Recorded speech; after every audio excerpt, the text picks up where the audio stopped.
Alert day conditions as we're expecting temperatures to dip below zero, wind chill values to be approaching -20. How long the cold sticks around for in the full forecast. And a glucose monitor is being linked to several deaths, the device made by Abbott that you should be looking out for.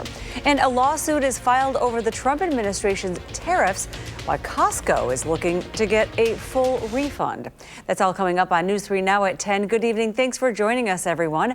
I'm Sarah Carlson. Eric Franke is off tonight. Well, we begin with a look at the forecast. Bitter cold is expected tonight into tomorrow morning. Some dangerous stuff. And we have Blaze Keller joining us now. So just how cold will we get? Well, air temperature wise, we're looking to settle a few degrees below zero. Then you add on top of that snow, clear to mostly clear conditions along with some northwesterly winds. That is why we have an alert day tonight and throughout Thursday, because especially in the morning hours, those wind chill values could be ranging anywhere between 10 degrees, I should say, to 20 degrees below zero. Right now, those wind chill values are still hovering above zero for most of southern Wisconsin, but Fond du Lac, Watoma, Camp Douglas, Black River Falls, Viroqua, to name a few places, we've already slipped to feeling a few degrees below zero. And then, as I mentioned, going into the morning hours on your Thursday, we're going to feel anywhere between 10 to 20 degrees below zero.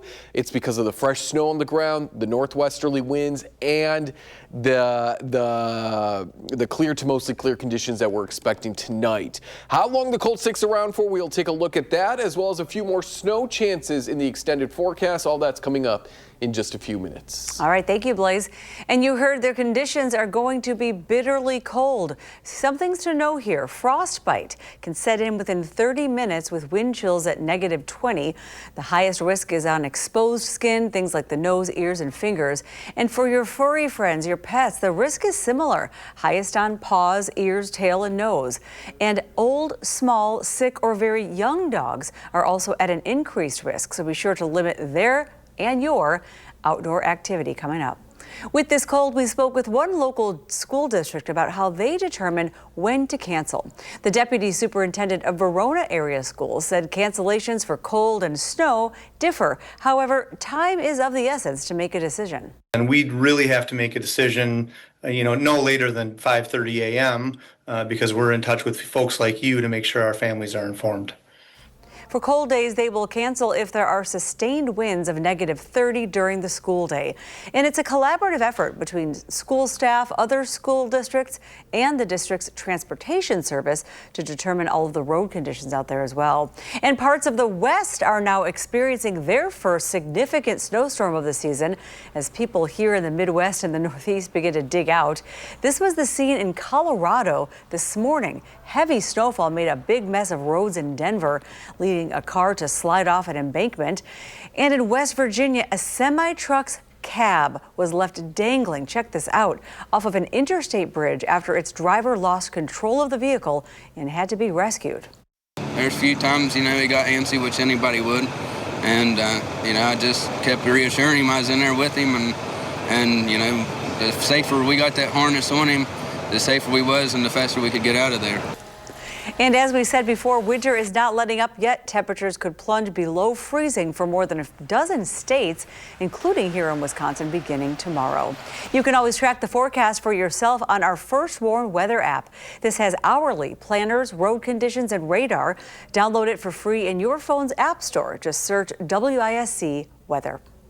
A Janesville man died in a crash this morning in Rock County. Just after 6 a.m., two cars crashed near South Carver's Rock Road and East Highway 14. A driver, later identified as that Janesville man, crossed the center line, hitting another driver, a 64-year-old. The Janesville man died at the scene, and the crash closed a stretch of the road from Kemp Road to County CM until about 9:45. Sheriff's officials say they don't suspect anything criminal in this case.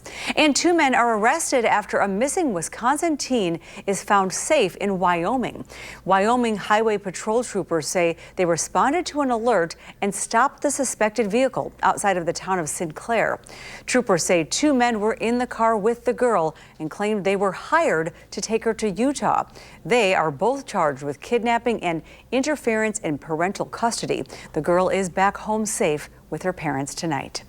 Lawmakers at the state capitol here are looking to close what they call a loophole in reporting child abuse. Right now, child welfare agencies are only required to refer sexual abuse or trafficking to law enforcement. But this legislation would require county welfare departments to refer all cases of threatened or suspected child abuse. The Dane County Sheriff says he is in support of the legislation, but needs additional resources. We would need to create a sensitive crime unit with at least 7 to 10 sensitive crime detectives. And with this, we would need additionally 2 to 3 stenos to help us with the reports in regards to this. In addition to expanding what cases call for reporting, it also adds child welfare staff to the long list of mandatory reporters. The legislation passed in the Senate in November among party lines.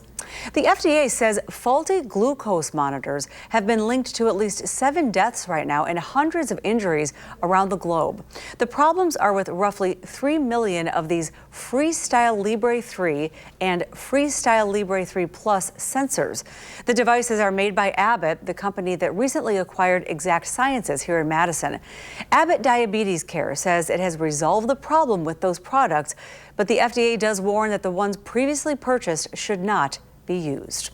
And a first-of-its-kind lawsuit claims 11 of America's largest food producers contributed to a public health crisis. It specifically focuses on ultra-processed foods, which now make up more than half of the American diet. The suit calls for manufacturers to end what they call alleged deceptive marketing practices to sell those products. We have all suspected for a long time that food that is not food, or likely not good for us, but it took many years for the science to catch up. Research has linked ultra-processed foods to obesity, type 2 diabetes, cardiovascular disease, and cancer. A trade group representing many of the companies named in the lawsuit said that there is currently no agreed-upon scientific definition of an ultra-processed food, and calling them unhealthy is misleading to consumers. AARP is offering tips tonight to combat loneliness during the holiday season. New research shows that 40% of adults 45 and older say they're lonely, as well as 35% of adults 60 and older. AARP finds that it's most prevalent in midlife as people are juggling careers, children, and also caring for aging parents while their social circles begin to shrink. I'd encourage people, if they have some anxiety, some social anxiety about meeting new people, well, start by looking at their social network. Maybe there are people in your past that you haven't connected with for a while, that you have a established relationship. Reach out to them first. But I'd also say when you go out and look at groups that might be an interest, if you have a passion, I'm sure there's a group. This study also found that men are more likely to be lonely than women. AARP adds that you don't just have to connect in person. Online relationships can also be important and fulfilling. One of the largest U.S. retailers is challenging the Trump administration over its tariffs. Costco says it's been trying to keep down prices, but tariffs are making that difficult. So now it's making the case in the U.S. Court of International Trade that refunds should be provided for these taxes. This comes as the Trump administration is trying to convince the U.S. Supreme Court to let the tariffs stand. Making a lot of money because of the tariffs that are pouring in. Costco has not yet specified how much the tariffs have cost the company. Now, some other experts say other companies may also file suit to try to get money back if the tariffs are ruled unlawful. Well, with the holiday shopping season in full swing already, some parents may be asking what are the best toys to buy. Toy experts say it's better to buy a few items that kids will really love. Legos are always a great option, and they even have some choices for kids young as 2. Experts say no matter the gift, buyers should always check the age guidelines on the toy. That age grading is not so much about the child's development level, because every child is different, but it's also about what's safe and easy. Experts add to watch out for knockoffs and copycat versions and recommend reading customer reviews all the time. Next at 10, gas prices drop across the nation ahead of the holidays, and ICE operations are kicking off in Minnesota. We'll tell you why the Trump administration is targeting Somali immigrants. And Blaze has all of the details about this alert day cold expected to begin overnight. Stay with us. You're watching News 3 Now at 10. Moving forward. Welcome back. The Department of Homeland Security has announced the start of a new ICE operation in Minneapolis. It's targeting undocumented Somali immigrants. According to a federal official, President Trump is ramping up attacks against this community amid an investigation into allegations of pandemic relief fraud in that state of up to $2 billion. I don't want them in our country, I'll be honest with you, okay? We could go one way or the other, and we're going to go the wrong way if we keep taking in garbage into our country. The administration also launched a federal law enforcement surge in New Orleans. The Trump administration is proposing a significant rollback of fuel economy standards for U.S. cars and trucks. The new proposal would lower fuel economy requirements from more than 50 miles per gallon to 34.5 per gallon by 2031. This is the latest step by the administration to roll back Biden-era policies related to EVs and the environment. And there's a holiday treat for drivers as prices at the pump drop. AAA said the nationwide average for a gallon of regular gas dipped below the $3 mark this week. The major driver of gas prices, crude oil prices, have dropped significantly. You've got high supply, lower demand, you've got a lower gasoline blend that's cheaper to produce. You combine all of that, you're going to get lower gas prices. In December 2022, 10 months after Russia invaded Ukraine and destabilized the global oil market, U.S. oil prices were around $81 per barrel. Lately, they're hovering around and below the $60 mark. Now we're headed to the weather. Alert day cold. We can already feel it coming in. Blaze Keller has all of the details about how low we're going to be dropping. That's right. We are dealing with our latest round of cold air. It's going to send our temperatures below zero tonight, and we're going to start off feeling like anywhere between 10 to 20 degrees below zero on Thursday, which is why we have that alert day. Waking up tomorrow morning, definitely tune in with the News 3 Now cast and take a look at the bottom of your screen. That will be where we have the running if there is any school closures or probably likely delays because of this cold. And then we look ahead to the weekend. We could see some light snow with a couple of systems kind of moving through the Midwest. So this latest high pressure system reinforcing this cold air and really gaining a lot of its strength from the cold air is why we'll sit underneath sunny conditions for the most part on Thursday, but we'll start to see clouds move back in as we go further into the afternoon hours, overnight into Friday. That's when winds turn out of the southwest. We're starting to move in a little bit warmer air, to say the least, as we go into Friday, along with a bit more moisture. So we could see some light snow, probably less than an inch for a lot of southern Wisconsin, beginning later Friday afternoon, continuing through at least the early evening hours. And then we look ahead to Saturday. This system is a little bit more organized, but it doesn't move as far south as the Thanksgiving system. So it's going to be looking like it's having a lot of moisture with it, but we're not anticipating a lot of snow. It's also not really following that exact path that we'd want it to. So again, we're looking at least for now, minimal accumulations, probably 1 to 2 inches or less with that system coming in on Saturday. But that's not where we stop with chances for snow. We'll see chances continue into not only Sunday, but Monday and Tuesday, possibly Wednesday of next week. When looking at the latest data, I would say of the snow chances ahead of us, next Wednesday is probably looking the most in terms of accumulating snow. Still pretty early. We're about a week away, but stay with News 3 Now. We will keep you updated. That's going to be the one that causes our temperatures to climb into those low 30s. While we will be warming up and doing a little bit of melting, we actually want slightly warmer temperatures to get a lot of that bigger wet snow because we get more moisture in the atmosphere. The temperatures in the 20s, we can still get some decent snow, but if you really want those fat snowflakes, you want temperatures in the 30s. So that's the system that I have my eyes on is next Tuesday into Wednesday. Until then, we are going to be just dealing with some minimal snow chances. What I don't see breaking down anytime soon is this northwesterly flow. The jet stream from the northwest to the southeast is going to continue to bring in these systems out of Canada. They gather up all that cold as they're moving through Canada, and then they dump it here across parts of the Midwest. So we're sitting at about a 50 to 60% chance of being cooler than average from the 11th through the 17th. I could see this continuing into at least the beginning of the Christmas time frame. Again, if this doesn't break down, I would expect these winter-like conditions to continue. So with that being said, how often do we see these dangerously cold wind chills? We see the 20-degree or below wind chill values about 3 times, or an average of 3 days spent with those cold wind chills. So we'll at least knock off one of those days tomorrow morning. 30 degrees or below wind chills, we average about a day. But 50-degree below wind chills, we don't really see a whole often. I think the last time was there in the early to mid 80s. So I think some folks remember that very cold spell. But 20 degrees or below, it's not uncommon. I would say we kind of average that about 80 to 90% of the time during the winter time frame.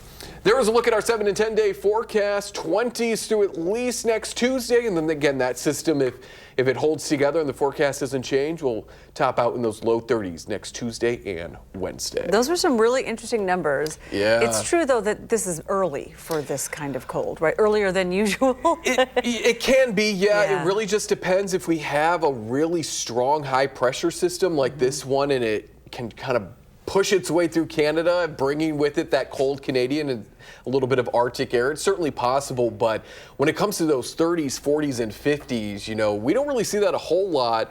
We obviously had it a couple years ago with the polar vortex, but when looking at the data, we haven't seen 50 below in Madison since the 80s. So and it's been a while. It's okay. We don't need it. I was going to say, I think it can stay there. It can stay I don't where want it to be is. that cold again. Neither do I. Thank you so much, Blaze. Well, the Packers are gearing up for their rivalry match against the Bears this weekend, but there's less of the usual trash talk this week, except for at my house. News 3 Now's senior Packers writer Jason Wilde explains. It's been quite the strange vibe this week leading into Packers-Bears on Sunday here at Lambeau Field. It's almost as if both teams aren't quite sure how to behave because they're both good at the same time. Think back to the Brett Favre era. The Packers were 22-10 in the games he started against the Bears. With Aaron Rodgers at quarterback, they were even better, 25-5. Jordan Love is 3-1 against the Bears to this point, and with first place in the NFC North on the line, he's making sure he says all the right things and nothing for bulletin boards. Yeah, you know, I think it's a rivalry game that dates back way before, you know, I've been here. So it's one of those things that, you know what the rivalry is all about, and obviously what the week brings. So you know, it's a fun rivalry to be a part of. But I think for the most part, it just comes down to those NFC North games. And like I said before, you know, you got the 2 top teams in NFC North going against each other, which I think just feeds into everything a little bit more. But no, it's a great rivalry. We'll have that story on the rivalry and everything else Packers-Bears on our website, channel3000.com. And while you're there, make sure you sign up for the Packers newsletter, which delivers that coverage directly to your inbox every single day.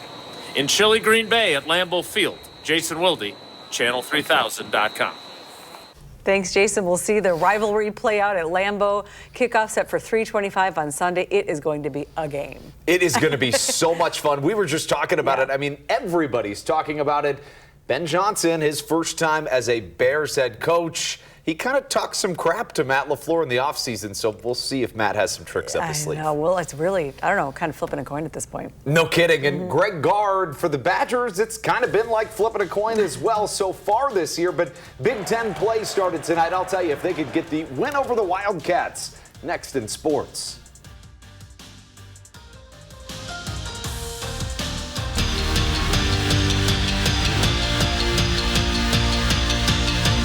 Greg Gard's patience is about as thin as the ice on Lake Mendota. Basically non-existent when it comes to his team's progression so far. Ahead of Wisconsin men's basketball's Big Ten opener, he said that it will come with time that they'll get better, and it turns out he was on to something. Early on, Andrew Rohde zips it to John Blackwell, who was on a burner in the first half. He scored 23 of his 25 before the break. A little later, it's the big man from down under who came off the bench for the first time this year, and Austin Rapp showed up, canning the triple. But the best big man play of the night was a no-doubter. Nick Boyd scraps the ball away and puts it where only Nolan could get it. Winter is coming, and the Badgers are too. They get the Big Ten opening win over the Wildcats, 85-73.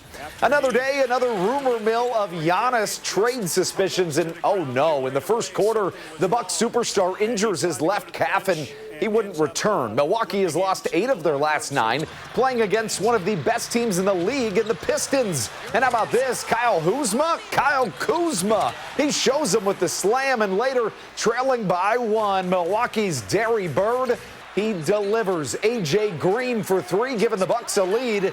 They'd go on to win it without the Greek Freak. 113-109, the final score. There's just one more sleep until it's tourney time. And for Wisconsin volleyball, they're hoping the first round of the tournament is the first of many postseason wins. This is not a program that gets complacent this time of year. And like years past, this year's new look group doesn't just want to get to the tournament, they want to go on a deep run. That's what everyone, wants to do. That's what we strive for each and every day. That's the work we're putting into, is to try and go as deep as possible. And I really think this team can do this. Like I said, we're gelling at the right time. If anyone's going to do it, it's going to be us. I think we're a really dangerous team come postseason right now. The season is over, but Wisconsin football suffered another loss today. It's National Signing Day, when recruits officially put pen to paper and commit to their future university. And the Badgers didn't just lose their top prize in Amari Latimer. They only had 2 commits from the state of Wisconsin. The Badgers' 2026 recruiting class ranks as the 77th class in the country and the 16th out of 18 teams in the Big Ten. They did, however, secure Ryan Hopkins, a top 50 quarterback in the nation. There was, however, one big win for the Badgers. Their prized recruit from last year's class, Mason Poza, well, he was named 3rd team All Big Ten. He led Bucky with 61 tackles, the most by a Badger freshman since TJ Edwards in 2015. Well, he may not be a prized recruit, but he's certainly a prize. Talking about Blaze, he'll be right back with our final check of the First Warn forecast. That cold is already kicking in. Oh, yeah. I wish my car had a remote start. Be nice around now, but if the kids do not have a 2-hour delay, please make sure that they are staying warm. If they do, please make sure that they are staying warm throughout the day. Because even as they're heading home and we're heading home from work, it is only going to be about 10 or so degrees, and it will feel much colder. 20s return by Friday, and we're into the 30s by the middle of next week. And be sure to tune in tomorrow morning for News 3 Now. They'll have all the latest on that. Good night. Have a good one, everyone.